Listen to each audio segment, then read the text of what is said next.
Women director और resident director की, the two directors which were required to be appointed due to statutory requirement, only due to statutory requirement who are required to be appointed.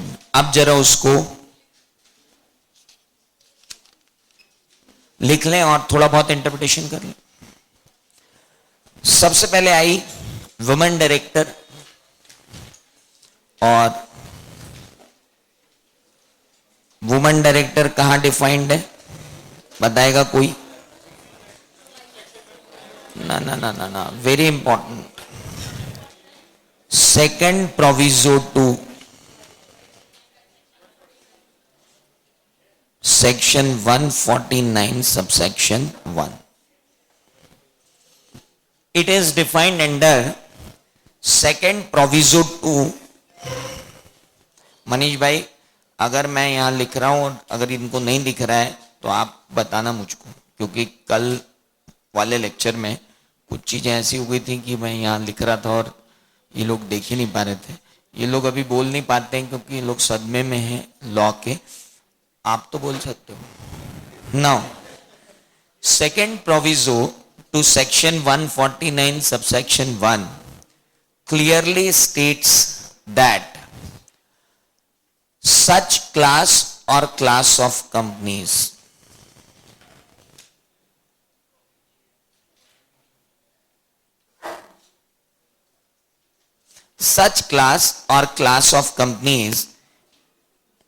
as may be prescribed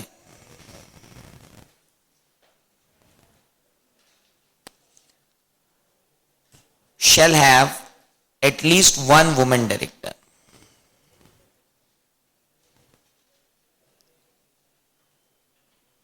One woman director. अब जो कल हम पढ़ रहे थे उसको interpret करना शुरू करते हैं। Such class or class of companies as may be prescribed shall have at least one woman director. और उसके बाद हमने कहा कि रूल नंबर 3 कहता है कि कौन कौन सी कंपनीज को वुमेन डायरेक्टर रखना जरूरी है। तो रूल नंबर 3 कहता है दैट एवरी लिस्टेड कंपनी, और second every public company if it has क्या paid up share capital more than और इक्वल टू 100 crores और टर्नओवर मोर देन और इक्वल टू कब as per latest audited financial statement, as per latest audited financial statement. यहां तो कोई ना calendar year है ना कुछ है। कैलेंडर ईयर तो कहाँ है? रेसिडेंट डायरेक्टर में। वही तो चक्कर है लॉ में। सबसे बड़ा दिक्कत ये है कि हम जब तक एक बार पढ़ेंगे नहीं और एक बार लिखेंगे नहीं तब तक क्लैरिटी नहीं आने वाली। So every listed company, every public company if it has this that, वो तो ठीक है, लेकिन इसके बाद इन्होंने एक चीज लिख दी that if any company which is incorporated in this act. एक बात और लिखी है, ये तो एक बात हुई। दूसरी बात और क्या हुई? If any company incorporated in this act and covered as above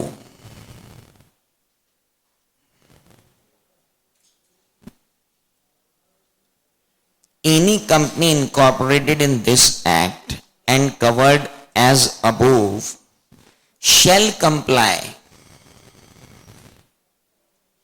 with the provision within 6 months of its incorporation। बहुत सारे मतलब अभी निकलना बाकी है बॉस। उस दिन तो हमने सिर्फ, आपको बताऊं तो, एक एडवर्बेटिम ही पढ़ा था। समझ में तो वो डिटेल में आ जाएगी, क्योंकि ये अभी सीएस के एग्जाम में 5 नंबर पे क्वेश्चन था वुमेन डायरेक्टर पे पूरा, और बड़ा जोरदार क्वेश्चन था। If any company incorporated in this act and covered as above shall comply with the requirements. कब कंप्लाई करना पड़ेगा रिक्वायरमेंट से? Within 6 months from the date of incorporation. ठीक है, अब मैं आपको बताता हूं। कल जो जाते जाते आप मुझसे कह रहे थे सर ये कंफ्यूजन है, वो कंफ्यूजन है, अभी वो सब दूर करता हूं। दिस एक्ट का मतलब क्या है यहां पर? कौन सा 13 या 1956? 13, क्योंकि 1956 के लिए तो 149(2) है। 1956 के अंदर जो कंपनी इनकॉर्पोरेट हुई है उनके लिए तो क्या है? 149(2), which says provisions of 149(1) of section 149(1) shall be complied within 1 year of commencement of this act। बहुत क्लियर समझना पड़ेगा।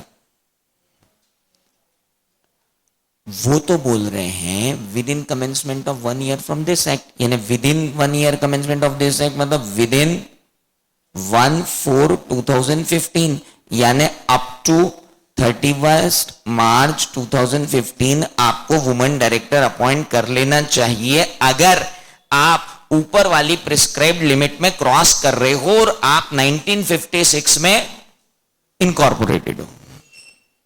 पहले आप लिख लो, फिर आपका मन लगेगा समझने में। टिप लो पहले। Something in copy is better than nothing in mind.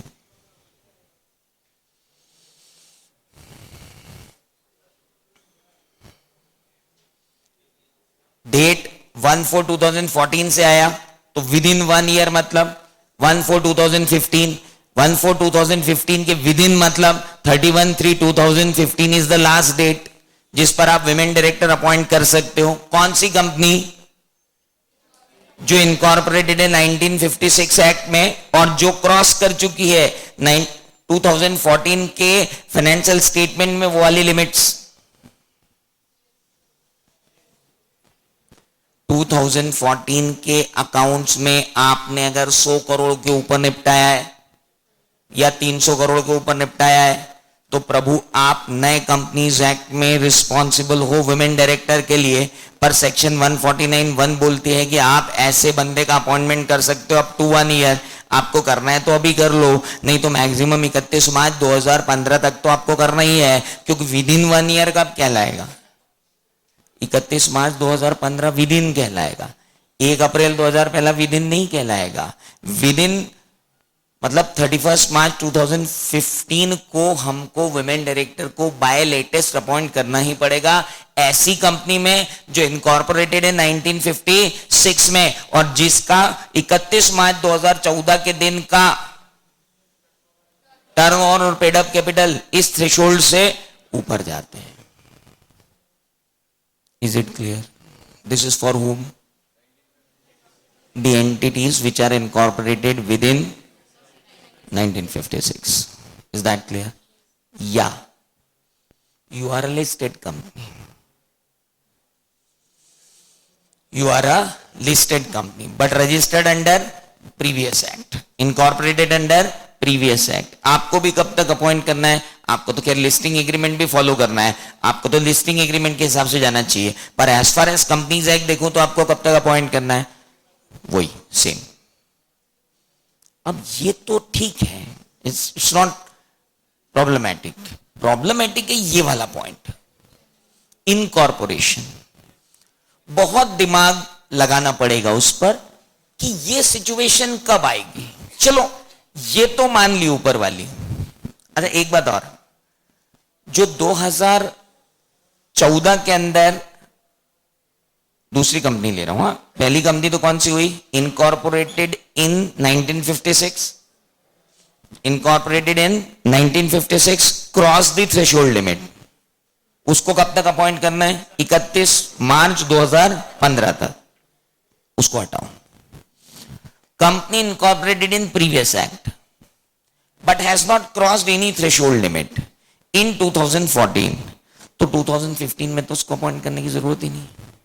2015 31 मार्च अगर क्रॉस कर जाता है कितना, 100 करोड़ और 300 करोड़ वाला, तो ये एक्ट कुछ नहीं कह रहा है कि कब अपॉइंट करना है। वो ये जरूर बोल रहा है कि आपको एक विमेन डायरेक्टर रखना चाहिए, यानी आपकी जब एजीएम होगी सितंबर में, सितंबर 2015 में जो एनुअल जनरल मीटिंग होगी, उसमें आप ये देखो कि क्या 31 मार्च 2014 के अंदर विमेन डायरेक्टर की रिक्वायरमेंट अपन निकाल चुके हैं? जी हम क्रॉस कर चुके हैं, तो इस एनुअल जनरल मीटिंग में एक विमेन डायरेक्टर का अपॉइंटमेंट कर लो। हेलो, उसके लिए कोई लिमिट नहीं दी हुई है कितने दिनों में। यार देखो, समझना तो पड़ेगा, क्योंकि सवाल यहीं से आता है। ये थोड़ी पूछेगा आपसे कि बताओ विमेन डायरेक्टर का प्रोविजन क्या है, जरा लिख दो यार।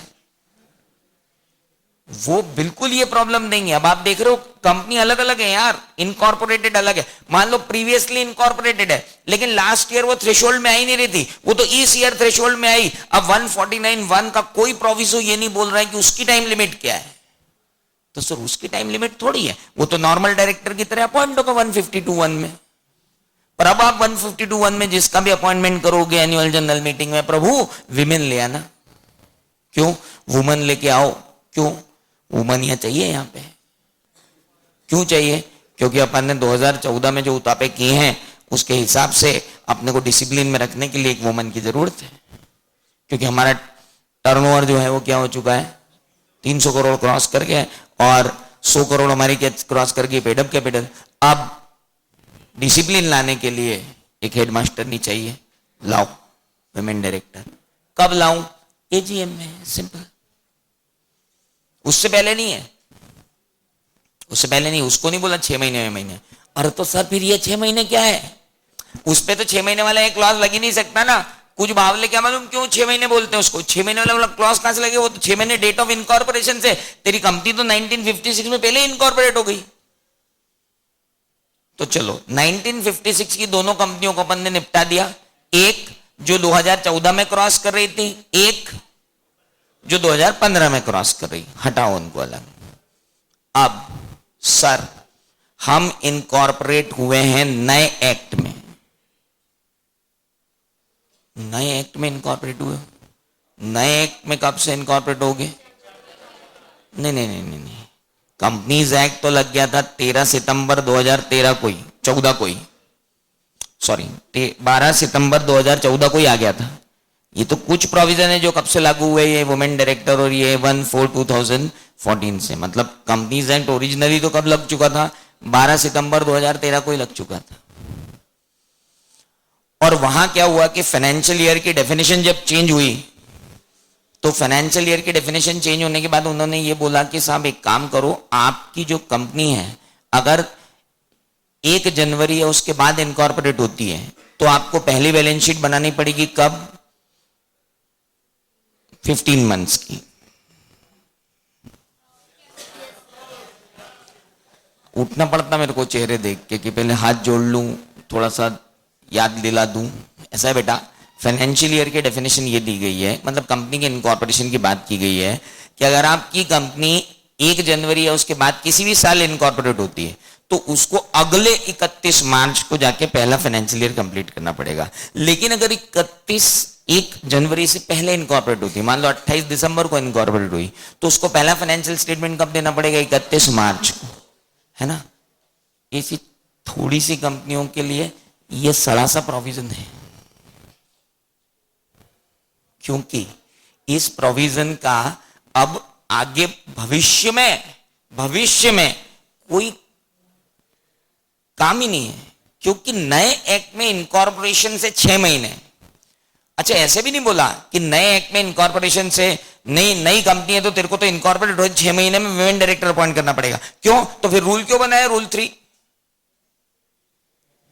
अगर हर कंपनी के ऊपर वुमेन डायरेक्टर था तो फिर तो इनकॉर्पोरेशन से 6 महीने, कई किताबें including mine writes new for new company women director has to be appointed within 6 months। ओ अंकल जरा बेयर एक्ट पे जाओ तो जरा, जिन लोगों के पास है मैं उनसे बात कर रहा हूं, बेयर एक्ट पे जाओ। आपको एक बात बतानी है, जो यहां लिखा है उसको बेयर एक्ट में दिखाना है। बेयर एक्ट पे जाएंगे, बेयर एक्ट पे जाएंगे सेक्शन 149 पर, और सेक्शन 149 हमको बताएगा रूल, और उस रूल में साफ लिखा है कि कम टू दिस रूल,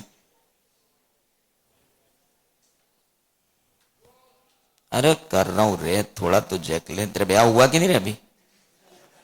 हैं? बड़ा ही अधीर आदमी, जूम भी होगा, सब होगा। Look,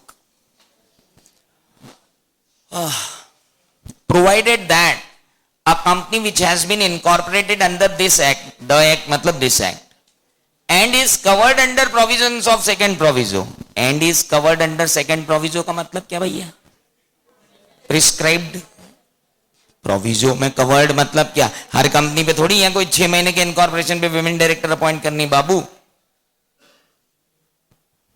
it's not on everyone, it's only on those who are covered under proviso.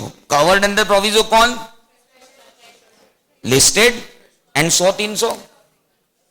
अब बताओ ऐसी कौन सी कंपनी होगी जो इनकॉर्पोरेटेड लिस्टेड होगी?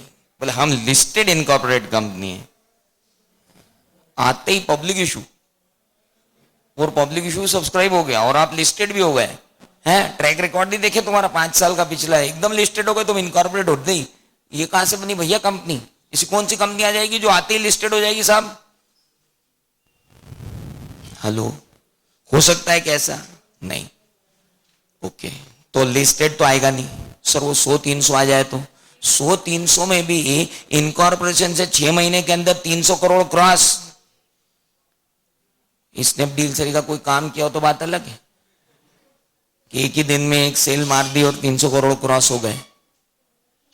आप दिसंबर में इनकॉर्पोरेट हुए, दिसंबर 2014 को, तो आप 2014 को, 13 नहीं, दिसंबर 2014 को इनकॉर्पोरेट हुए, सॉरी हाँ दिसंबर 2013 को इनकॉर्पोरेट हुए। आप दिसंबर 2013 को इनकॉर्पोरेट हुए तो आपका 31 मार्च 2014 को पहला फाइनेंशियल स्टेटमेंट बना। उस पहले फाइनेंशियल स्टेटमेंट में या तो आपकी पेड अप कैपिटल 100 करोड़ के ऊपर है, या उस पहले फाइनेंशियल स्टेटमेंट में आपकी 300 करोड़ के ऊपर है, तब जाकर ये लगेगा कि 6 महीने। नहीं तो कहीं का 6 महीने यार? आधे से ज्यादा जनता को मालूम ही नहीं है कि विमेन डायरेक्टर में 6 महीने का कंसेप्ट क्या है। आप पूछ के देख लेना किसी से भी, वो यही बोलता हुआ नजर आएगा, हाँ इनकॉर्पोरेशन से 6 महीने। मतलब क्या इनकॉर्पोरेशन से 6 महीने के अंदर हर कंपनी के अंदर वुमेन डायरेक्टर अपॉइंट कर दूं? बोले नए एक्ट में रिक्वायरमेंट है। अरे बबलू, नए एक्ट में रिक्वायरमेंट है provided that a company which has been incorporated under the act and is covered under the provision of second proviso. अभी कवर तो होने दे सेकंड प्रोविजो में। सेकंड प्रोविजो में कवर कैसे होगी? सेकंड प्रोविजो में तब कवर होगी जब लिमिट्स क्रॉस करें। अब लिमिट कैसे क्रॉस करेगी? एक आदमी क्या सीधे दादाजी पैदा होगा? है लिस्टेड से कैसे यार लिस्टेड हो जाओगे क्या आप? नहीं। आप कहां जा सकते हो? 100 करोड़ और 300 करोड़। 300 करोड़ भी बहुत दूर की बात है, तुम्हारी रजिस्टर्ड कैपिटल ही कितनी है? 100 करोड़, और तुम एकदम आए। और ऐसा कौन सा घराना होगा जो 100 करोड़ आएगा? प्रेम रतन पाए वाला ही हो सकता है कि एक साथ 100 करोड़ लेके आया और कंपनी चालू करी। आप बताओ इस प्रोविजन का क्या मीनिंग है? सेंसलेस प्रोविजन है, सेंसलेस, सिर्फ एग्जाम में पूछे जाने लायक। कितना मस्त क्वेश्चन। बोले एक कंपनी नए एक्ट में इनकॉर्पोरेट हुई है और बोर्ड ऑफ डायरेक्टर कंफ्यूज है कि विमेन डायरेक्टर को अपॉइंट करें कि नहीं। एक डायरेक्टर कहता है हमें तो हर हाल में 6 महीने में विमेन डायरेक्टर का अपॉइंटमेंट करना ही होगा इनकॉर्पोरेशन से, क्योंकि हम कंपनीज एक्ट 2013 के अंदर इनकॉर्पोरेटेड है। प्रभु, आप कंपनीज एक्ट 2013 में आओ, थ्रेशोल्ड लिमिट क्रॉस करो, हेलो, और थ्रेशोल्ड लिमिट क्रॉस करो, और वो भी इनकॉर्पोरेशन से 6 महीने के अंदर अंदर थ्रेशोल्ड लिमिट क्रॉस हो गई हो, और वो भी ऑडिटेड फाइनेंशियल स्टेटमेंट की, सर बहुत दूर की कोड़ी है ये, नॉर्मली संभव नहीं है, बड़ा एबनॉर्मली संभव है, इसलिए ये बहुत ही एबला प्रोविजन है, इसका कोई मतलब नहीं है, ये नॉर्मल कोर्स ऑफ बिजनेस में काम भी नहीं आने वाला है। अच्छा सर चलो छोड़ो, एक कंपनी इनकॉर्पोरेट हुई इस एक्ट में जी, उसके पहले 3 साल तो सर उसको कोई क्रॉस ही नहीं हुए ये सब, बहुत बढ़िया, फिर वो क्रॉस किया, हाँ अब वो क्या करेगी, कुछ नहीं करेगी, जिस पर्टिकुलर ईयर में क्रॉस करेगी उसके ऑडिटेड फाइनेंशियल स्टेटमेंट आएंगे, उस अगले ईयर में जो एजीएम होगी फॉलोइंग ईयर की एजीएम के अंदर वुमेन डायरेक्टर अपॉइंट कर लो भैया, यही चाह रहे हैं हम आपसे, कौन सी नहीं चाह रहे हैं। Is it clear? तो कितनी टाइप की कंपनी होगी बाबू? 4। आओ लिखो, भूल जाओगे नहीं तो कोई 2 साल याद रहेगा कि तुमको, कई तो शूरवीर बैठे 2017 वाले मना करने के बावजूद।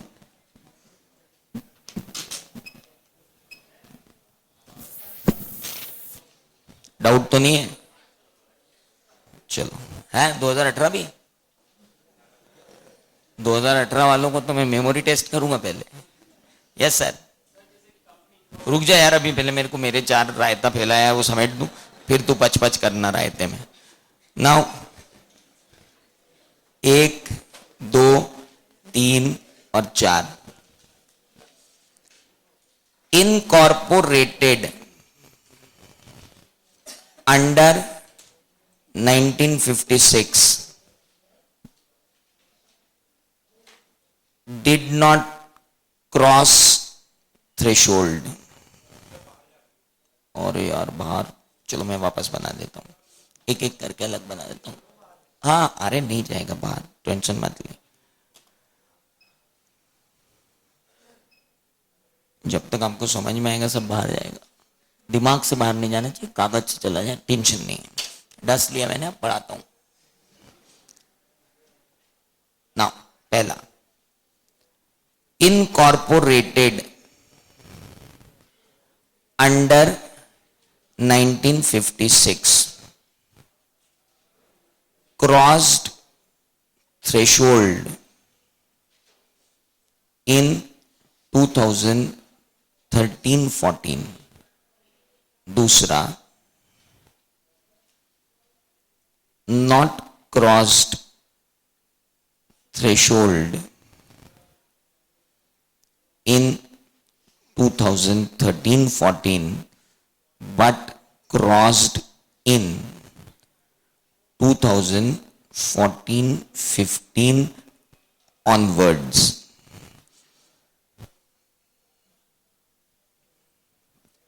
थ्रेशोल्ड बोले तो 100-300 और लिस्टेड, थ्रेशोल्ड बोले तो लिस्टेड 100 और 300।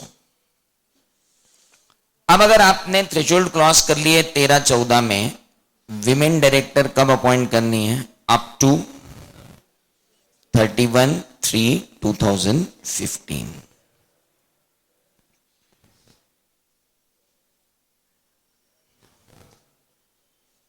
और अगर अभी नहीं की 13-14 में, कब किए? 14-15 में ऑनवर्ड्स, तो in ensuing AGM appoint woman director. ensuing AGM मतलब आने वाली, आने वाली कब? जो फाइनेंशियल ईयर एंड हुआ उसके बाद वाली, उसमें वुमेन डायरेक्टर अपॉइंट करो। हेलो, और अगर इनकॉर्पोरेटेड अंडर 1956 है ना, और अभी तक लिमिट क्रॉस ही नहीं की है, तो विमेन डायरेक्टर अपॉइंट करने की अब तक आपको कोई जरूरत नहीं है, जब भी क्रॉस करे तो मैंने ऑनवर्ड्स लिख दिया, एंश्योइंग जनरल मीटिंग में अपॉइंट कर देना। This is about what?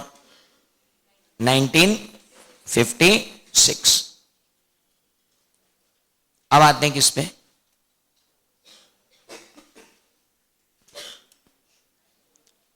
To 2013 पे।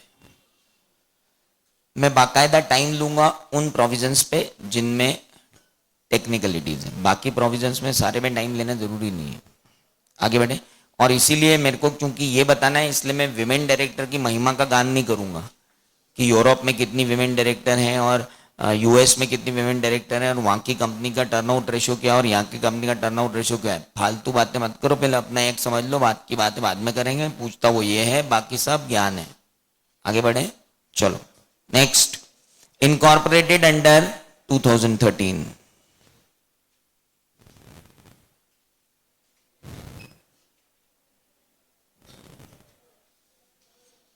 2013 में आप इनकॉर्पोरेट हुए हो। अब 2013 में इनकॉर्पोरेटेड और विद इन इनकॉर्पोरेशन से 6 मंथ्स, और वो भी 2013 में इनकॉर्पोरेटेड, वो भी falling under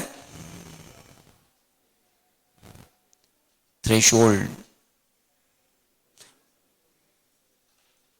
of section 149(1) proviso. आप 149(1) के प्रोविजो में फॉल कर रहे हो, और वो कब हो सकता है वो भी मैंने बताया आपको एग्जांपल देके कि that is only for those companies, हाँ, which are incorporated in the new act, मतलब दैट इज इन दिसंबर से पहले पहले इनकॉर्पोरेट हुई हो, उन्हीं के ऊपर लगेगा। सो उनको कब करना है? Within 6 months from date of incorporation. आप यहां लिख लीजिए December, November, October incorporated, 13 incorporated, December, November, October 13 incorporated, ताकि आपको याद आ जाए बाद में कि मैंने एग्जांपल क्या दिया था।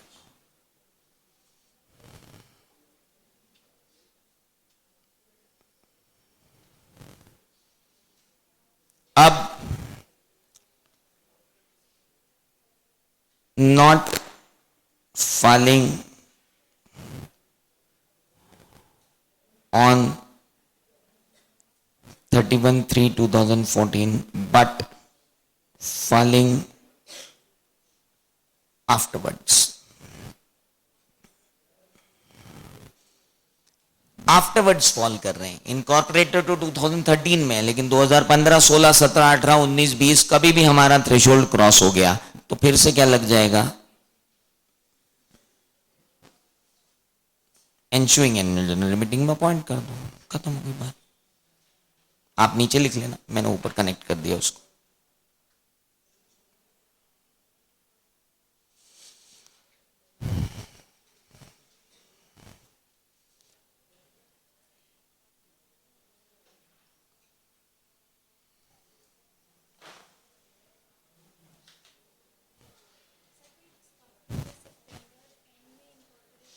तो भी कुछ नहीं रहेगा, फिर वी कांट डू एनीथिंग। है एनमली है इनकॉर्पोरेशन। मुझे तो ऐसा लगता है कि या तो ये 6 महीने हर कंपनी के लिए देना चाहते हैं न्यूली इनकॉर्पोरेटेड के लिए, तो वो डेट ऑफ इनकॉर्पोरेशन जो वर्ड लिखा हुआ है ना, वो ही ऑब्जेक्शनेबल है। वो डेट ऑफ इनकॉर्पोरेशन अगर हट गया और वहां पे ये आ गया कि date of the threshold limit, तो फिर ये बिल्कुल एनमली दूर हो जाएगी। और फिर ये हो जाएगा कि जब भी जिस भी फाइनेंशियल ईयर में क्रॉस करो उसके 6 महीने, क्योंकि उसके 6 महीने एजीएम ही आ जाती, फाइनेंशियल ईयर क्रॉस करते ही 6 महीने में एजीएम आ जाती। तो होना यही चाहिए था, पर अब उन्होंने डेट ऑफ इनकॉर्पोरेशन लिख दिया तो हमको ढूंढना पड़ा कि यार ये कौन जो 6 महीने में आके मजे ले रहा है। और बड़े कम है वो लोग, मतलब अब तो मेरा ख्याल है लगेगा भी नहीं वो provision, but one has to be very clear and ये क्या है वो देखना जरूरी है। तो ये था आपका विमेन डायरेक्टर।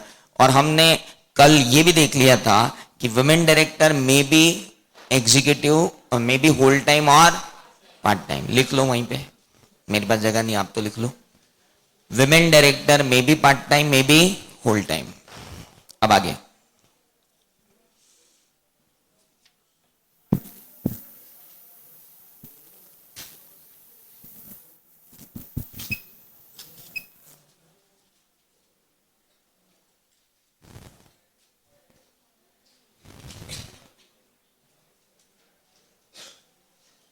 और ये भी लिख लो विमेन डायरेक्टर, चलो वो बाद में लिख लेंगे, अभी पहले रेसिडेंट डायरेक्टर पढ़ लें।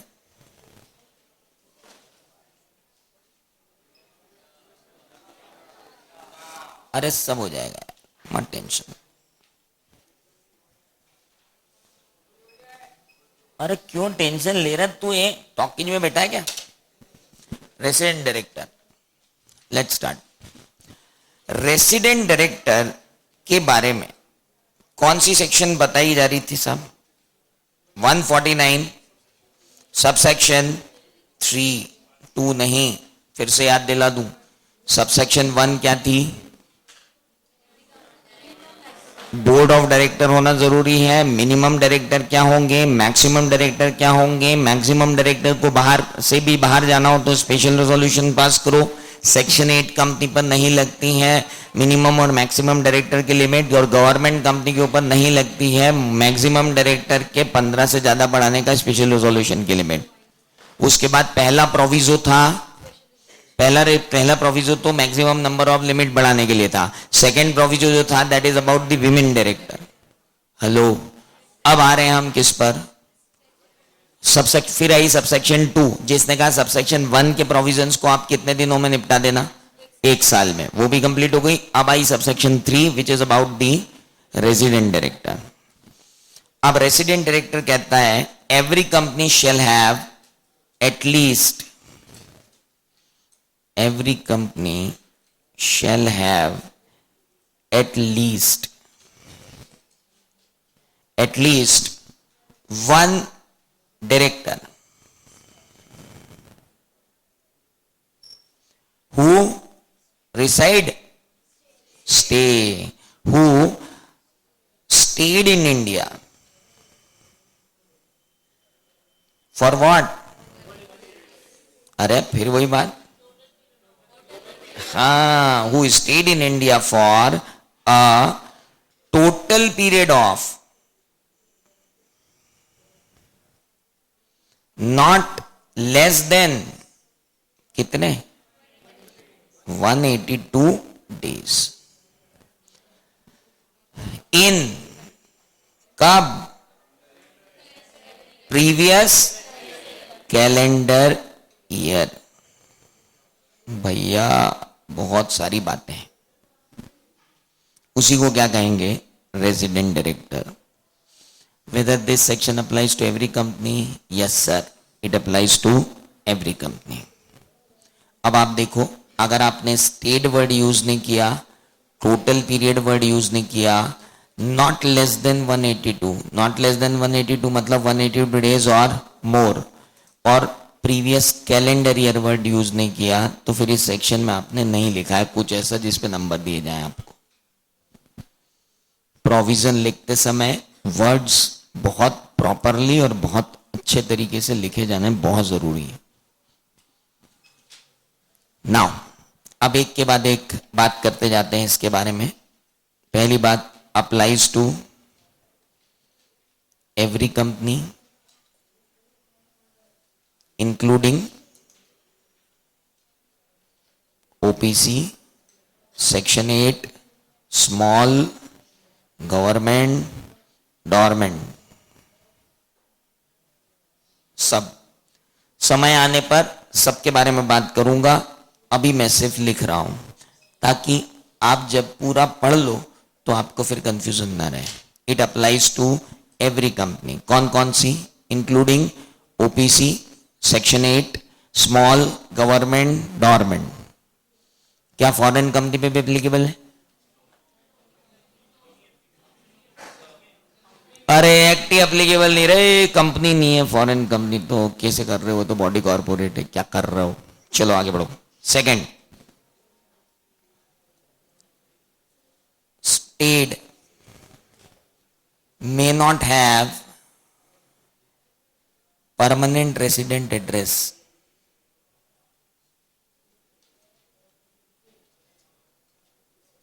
and not required Indian citizen also। कौन याद रखेगा ये मेरी बकबक करने के बाद? ना किताब रहेगी, तो ये कॉपी जो है ना बहुत इंपॉर्टेंट है। और प्रभु ये मेरी और आपकी मेहनत है, इसको पंचायत ही मत कर देना यार। ये लड़कों तुमसे बहुत है यार, किसी लड़की ने मुस्कुरा के मांग ली, तुमने फोटो कॉपी दे दी यार। भाई मेरी मेहनत उस लड़की की मुस्कुराहट पे भारी रखना हमेशा। चलिए खैर, तुम अपने माँ बाप को नहीं छोड़ते हो उसकी मोहब्बत के पीछे, तो मैं तो बहुत दूर की बात। May not have permanent resident address and not required Indian citizen also. ना तो परमानेंट रेसिडेंशियल एड्रेस चाहिए, ना इंडियन सिटीजन चाहिए। Is that clear? Good. Then comes third, total period. May और may not be continuous.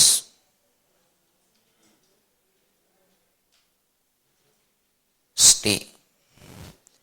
Continuous stay भी हो सकता है और कंटिन्यूअस स्टे नहीं भी हो सकता है। मे और may not be continuous stay.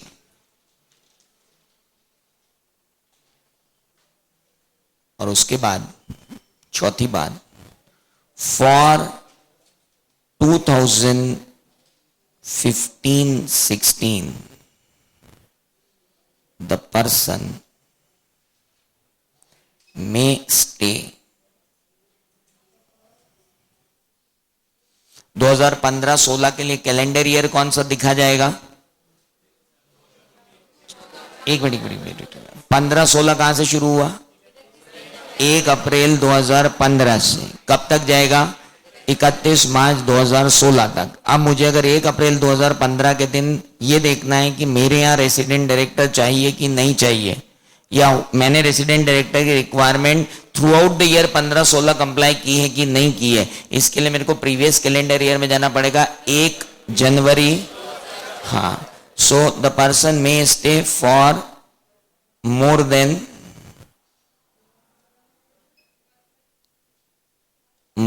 or equal to 136 days in 2014 calendar year। MCA clarification।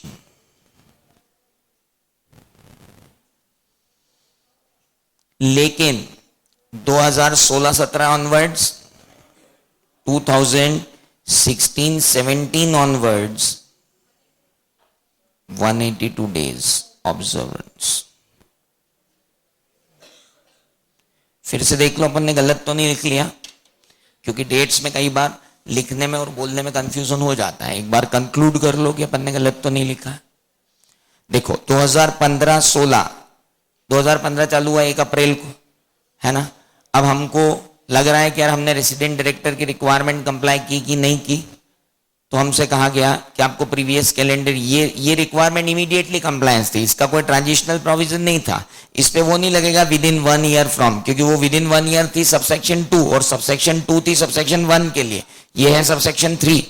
इस पर वो ट्रांजिशनल प्रोविजन नहीं है, ये इमीडिएटली एप्लीकेबल है। अब इमीडिएटली एप्लीकेबल है तो 1/4/2014 से ही आपको देखना है कि आपका रेसिडेंट डायरेक्टर कंप्लाइड है कि नहीं है। उन्होंने दिया है transitional provision for this also, लेकिन बहुत क्लियर है वो कि आपको 1/4/2014 से एप्लीकेबल हो गया। Okay, now compliance of this section is required to be complied within 1 year from the for the existing company. Within 1 year मतलब 31 मार्च 2015 तक उन्होंने दिया है कि आप देखो जो भी कंपनी क्या सारी कंपनी है, हर कंपनी को रेसिडेंट डायरेक्टर रखना है फ्रॉम 1/4/2014 इटसेल्फ, जिस दिन से एक्ट लग गया।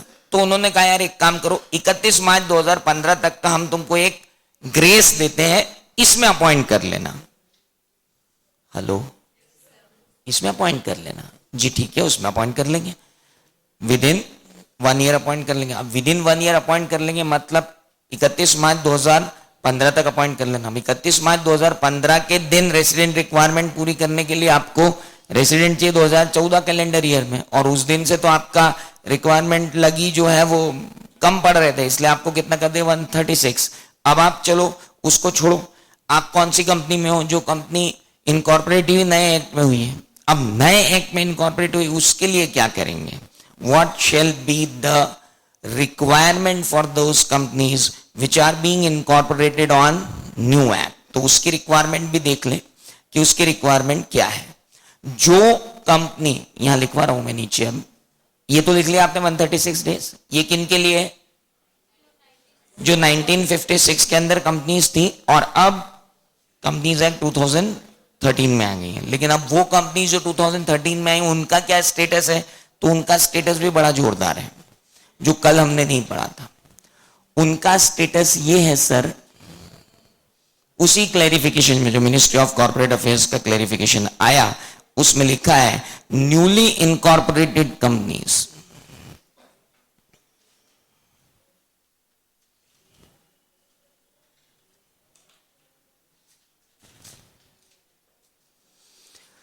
अगर न्यूली इनकॉर्पोरेटेड कंपनीज इनकॉर्पोरेट हुई हैं बिटवीन 1/4/2014 टू 30th September 2014,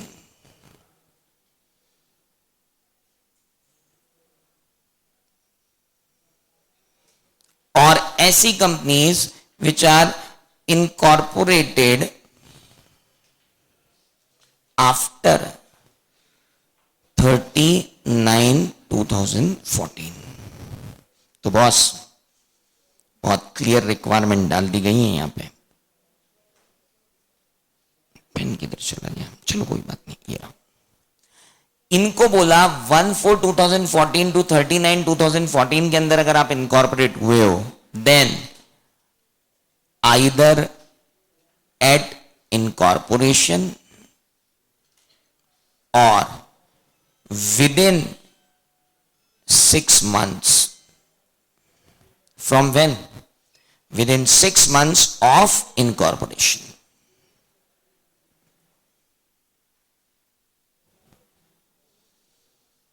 वही है 6 months of incorporation, कॉमन चल रहा है, उधर भी 6 months of incorporation था, यहां भी 6 months of incorporation है। लेकिन किन के लिए?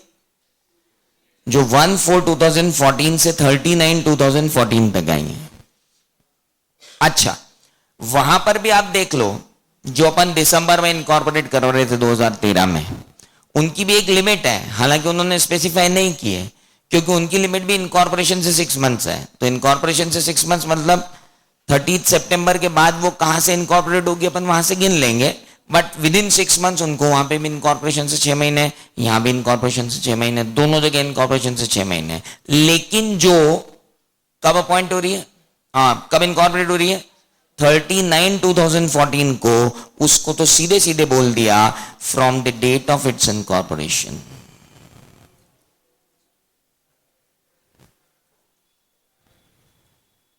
यानी भाई साहब INC1 के अंदर ही आप रेसिडेंट डायरेक्टर का इंतजाम कर लेना। प्रपोज्ड डायरेक्टर जो दे रहे हो INC1 में, उसमें आपको एक डायरेक्टर देना ही पड़ेगा। कौन सा? रेसिडेंट। वुमन मत दो, रेसिडेंट तो देना ही पड़ेगा। विमेन डायरेक्टर की रिक्वायरमेंट इमीडिएट नहीं है, लेकिन रेसिडेंट डायरेक्टर की रिक्वायरमेंट इमीडिएट रिक्वायरमेंट है। सो सर 1956 एक्ट के अंदर अलग तरीके से और 2014 के अंदर अलग तरीके से टेस्ट लूंगा, उसके अंदर सारे क्वेश्चन पूछूंगा। प्रैक्टिस क्वेश्चन दिए गए हैं, उनको थोड़ा सा ध्यान से पढ़ना, और अगर उनमें कोई गलती लगे तो मुझे बताना। प्रैक्टिस क्वेश्चन मैंने दिए हुए हैं, पर क्या है, पहली बार बुक छपी थी आफ्टर द एक्ट, और मेरा भी नॉलेज जो है वो धीरे धीरे ही बढ़ता जा रहा है। तो हो सकता है कि आपको यहाँ जो मैं पढ़ा रहा हूँ और बुक में जो पढ़ा रहा हूँ उसके अंदर लैंग्वेज में थोड़ा बहुत डिफरेंस मिले। काइंडली मुझे नोट जरूर करवा दें। उसके अंदर प्रैक्टिस प्रॉब्लम भी दी है विथ सॉल्यूशन। टेंशन नहीं लेना, अपना काम बिल्कुल सही है, छुपा के क्या करूंगा, दे दिए। क्वेश्चन भी है, आंसर भी है, आराम से देना। अलग अलग क्वेश्चन बनाए भी हैं। बनाने में हो सकता है फ्रेमिंग करने में कोई गड़बड़ इनिशियली रह गई हो क्योंकि जल्दीबाजी थी, पर अब हम उनको सुधार लेंगे ताकि नया फिर आ जाएगी। एक डायरेक्टर की अकेली एक बुक है, जैसी कोड ऑफ इथिक्स की बुक थी, ये अकेली बुक 40 नंबर की है, ये बता दूं मैं आपको। Only book is of 40 marks. अब आपको करना है करो। 1 महीने तक जब होल्डिंग सब्सिडरी पढ़ सकते हैं 16 नंबर के लिए 4 घंटे, तो भाई साहब 1-1 घंटा रोज 30 दिन तो पढ़ लो। डायरेक्टर आना मत, डायरेक्टर कब खत्म होगा लपड़ मार दूंगा। साला होल्डिंग कंपनी 16 नंबर के लिए तू 2-2 महीने रगड़ाता रहता अपने आप को, वो कुछ नहीं। मैं यहाँ साला 40 नंबर का डायरेक्टर पढ़ा रहा हूँ, मेरे से पूछना रहा डायरेक्टर कब खत्म होगा। सीढ़ियों पर धक्का दे दूंगा, पूछना मत कोई मुझसे। चलिए, हाँ मतलब इतना डिस्क्रिमिनेशन साला, वैल्यू एडेड स्टेटमेंट पे 20-20 दिन दे देते हो जो कुछ नहीं आता भी नहीं है वो। और ये तो आ रहा बेचारा विमेन डायरेक्टर तो दौड़ दौड़ के आ रही है अब एग्जाम में। Now let's start the resident director. तो सर रेसिडेंट डायरेक्टर के बारे में भी बात कंप्लीट हो गई, वुमेन डायरेक्टर के बारे में भी बात कंप्लीट हो गई। अब आपको कोई शंका समाधान करना हो तो पूछो, मेरी तरफ से तो कंप्लीट है। जी बोले।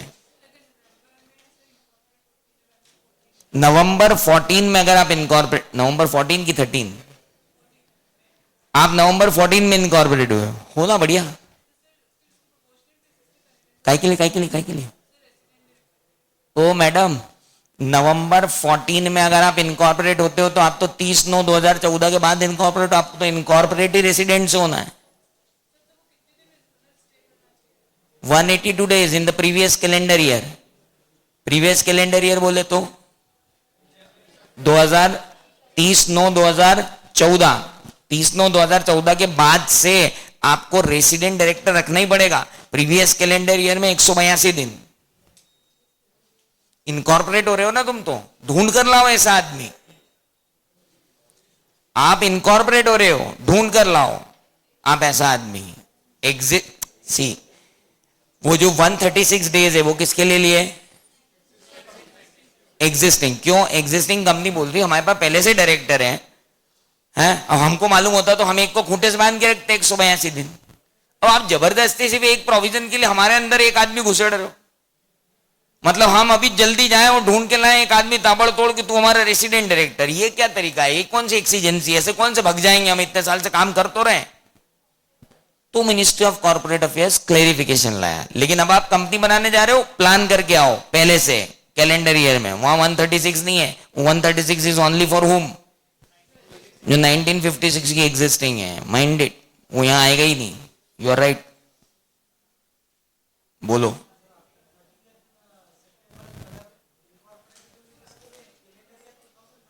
हाँ, 182 दिन देखना पूरा 2013, बिल्कुल देखना ही पड़ेगा। वो तो कुछ कर ही नहीं सकते आप, नई कंपनी। मैं बोल रहा हूं ना, क्वेश्चन तो अभी बनने ही नहीं शुरू हुए इस पे। जिस दिन बन के निकले और एग्जाम में आए उसके बाद सजेस्टेड प्रैक्टिस मैनुअल गुलजार होंगे। अभी तो सब वीरान पड़े हैं। क्वेश्चन के नाम पे क्या है? When women director is required to be appointed, when resident director is required to be appointed. अभी क्वेश्चन तो बना के तुमको टेस्ट में दूंगा, कत्थक करोगे तुम सब यहां पे। रुको तो सही। Now this is what resident director and कौन सा डायरेक्टर? Women director. ये रेसिडेंट डायरेक्टर और वुमेन डायरेक्टर कहां से आए? स्टेच्यूट से। स्टेच्यूट से एक और आता है इंडिपेंडेंट डायरेक्टर, वो तो अपने आप में एक चैप्टर है, उसको अपन बाद में देखेंगे, अभी नहीं देखेंगे। अभी इंडिपेंडेंट डायरेक्टर पढ़ाना चालू कर दिया तो बाकी डायरेक्टर आप भूल जाओगे। पहले सारे डायरेक्टर पढ़ा दूं फिर इंडिपेंडेंट पे आऊंगा इकट्ठा। उसका अपना कोड ऑफ एथिक्स, उसके अपने बहुत दनफन, बहुत टेंट्रम है उसके, तो अपन देखेंगे उसको अलग से। अभी सिर्फ 2 देखे हैं। अब आता हूं मैं, डायरेक्टर का अपॉइंटमेंट कौन करता है? एक चार्ट बना लो ताकि अपन कल से उसके ऊपर चर्चा करना शुरू कर पाए कि डायरेक्टर का अपॉइंटमेंट करता कौन है। Who appoints the director. और ये समय हमको पड़ता है थोड़ा सा कम, इसलिए most of the time Sundays को अपनी क्लास रहेगी, ये ध्यान रखियो। सब रखूंगा मैं क्लास, तुम 2 संडे तो रखूंगा ही रखूंगा, टेंशन मत लेना। Let's come, appointment of directors.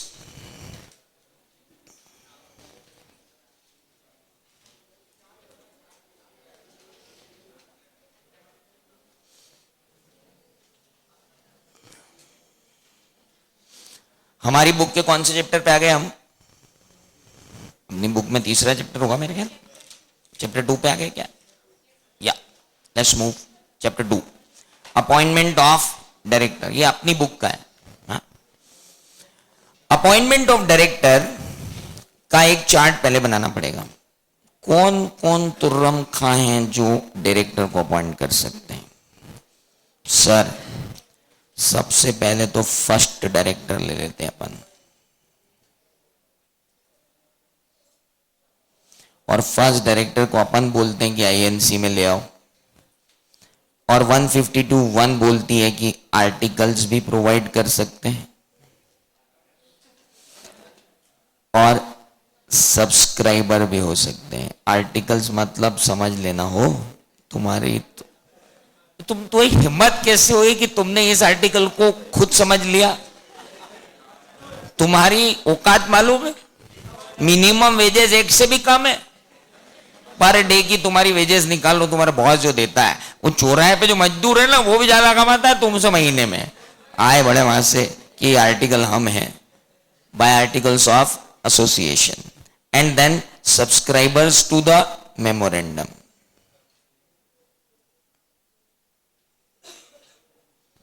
First director का अपॉइंटमेंट तो भैया ऐसे होगा।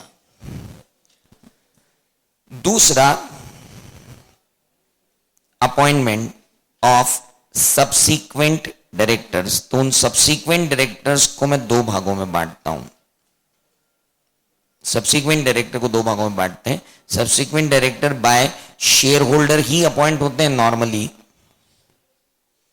पर कभी कभी बाय बोर्ड ऑफ डायरेक्टर भी अपॉइंट कर देते हैं। और ये वंस फॉर ऑल क्लियर हो जाए कि कौन कौन से डायरेक्टर को शेयर होल्डर अपॉइंट करते हैं और कौन कौन से डायरेक्टर को बोर्ड ऑफ डायरेक्टर अपॉइंट करते हैं, तो वो बता दूं तो जितने भी नॉर्मल डायरेक्टर हैं, सर ये नॉर्मल डायरेक्टर आपने पढ़ाया नहीं, अरे पढ़ाने की जरूरत नहीं रही। डायरेक्टर जो नॉर्मली डायरेक्टर वो नॉर्मल, ये नॉर्मल में कौन कौन आएगा? सर नॉर्मल डायरेक्टर्स जो आप अपॉइंट करते हो जिनमें कोई विशेष बात नहीं होती, लेकिन कुछ विशेष होते हैं, जैसे इंडिपेंडेंट, इनको भी शेयर होल्डर ही अपॉइंट करते हैं। जैसे रेसिडेंट, इनमें भी खास बात है, इनको भी कौन अपॉइंट करते हैं? Share holder. विमेन डायरेक्टर, बहुत खास बात है, तो इन्हें भी कौन अपॉइंट करते हैं? Share holder. लेकिन कभी कभी एडिशनल डायरेक्टर अपॉइंट करना पड़ते हैं, कभी कभी अल्टरनेट डायरेक्टर अपॉइंट करना पड़ते हैं, कभी कभी कैजुअल वैकेंसी हो जाती है, और कभी कभी नॉमिनी डायरेक्टर की जिद कर बैठते हैं कौन? आउटसाइडर, कि हमारा भी एक डायरेक्टर अपॉइंट करो, तो बोर्ड बोलता लाओ हमारी मीटिंग के अंदर कर देंगे।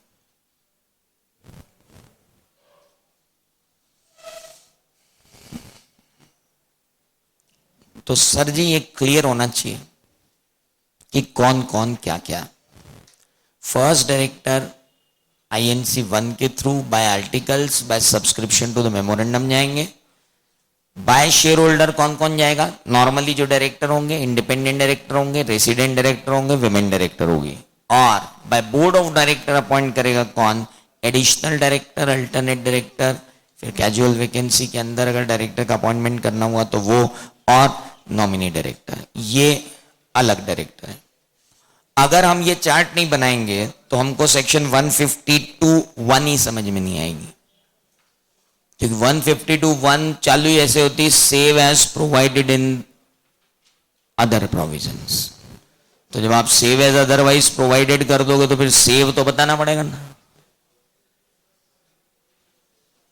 ये सारे के सारे कौन है? They are all being appointed by board of director. और ये जो है वो ये है।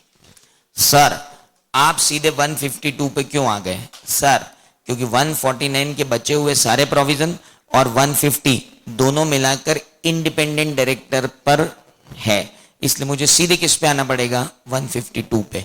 क्योंकि अब जो है 149, 4, 5, 6, 7, 8, 9 और 150 ये सारी की सारी किससे रिलेटेड है? They are all related with independent director. पहले डायरेक्टर सारे कंप्लीट करेंगे, फिर इंडिपेंडेंट डायरेक्टर पे जाएंगे। क्लियर? तो बाकी की बातें अपन करते हैं कल।